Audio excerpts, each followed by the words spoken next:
Well, just when you think you're finished, garden's all planted, I discovered that the tiller must have nipped some of the pipes under the garden. Usually I'm pretty careful about that. Forgot that this mess was under here. It's quite complicated, a lot of things going through there. Dug that out, discovered a giant hole here, dug this out some more. I'm gonna wait till it dries a little bit and then I'm gonna dig it out some more and fix the pipes that have been cracked by the tiller. More to come. Fun times. What do you think, pup? Yes, not good. Well, we're here Monday morning, June 4th, 2018, working on the irrigation crack I've got here.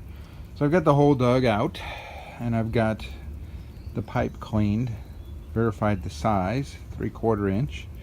I think there's 2 flexi pipes I need to get, and I'm going to replace this pipe and replace this pipe, and then I've got to somehow protect it from future rototiller, and then maybe in the fall I'll dig this all out and move it over to the left over here underneath the grass.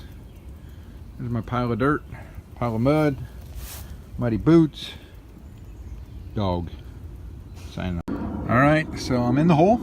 I've got some plastic in here to try to keep the moisture out as much as possible. It's not draining at all.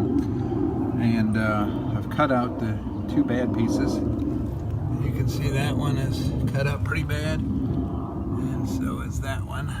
It's been chewed up by the tiller. I've got some metal strips I'll put over it, and I've got one of the flexible tubes in there already.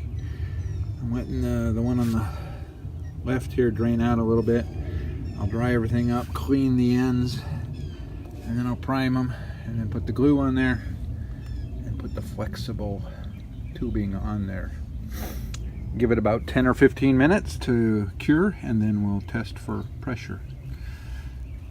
We'll see.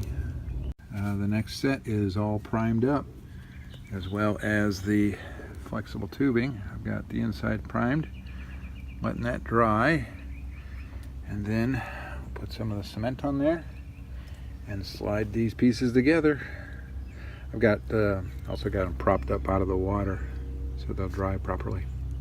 All right, so I have done a pressure test with the water. The water seems to be running. I think I'll have to blow out the sprinkler heads at the end of these lines, and then I put some sheet metal, actually some sheet aluminum, over the pipes so that if the tiller gets down there again before I move these pipes, I'll at least hear it.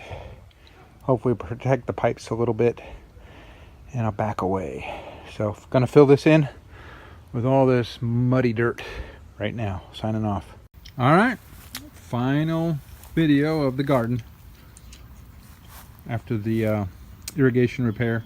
That's where the hole was. I had to go in and get some compost and topsoil, mixed it up. Obviously I have some left over. And now the garden is back in shape. Sprinklers run properly.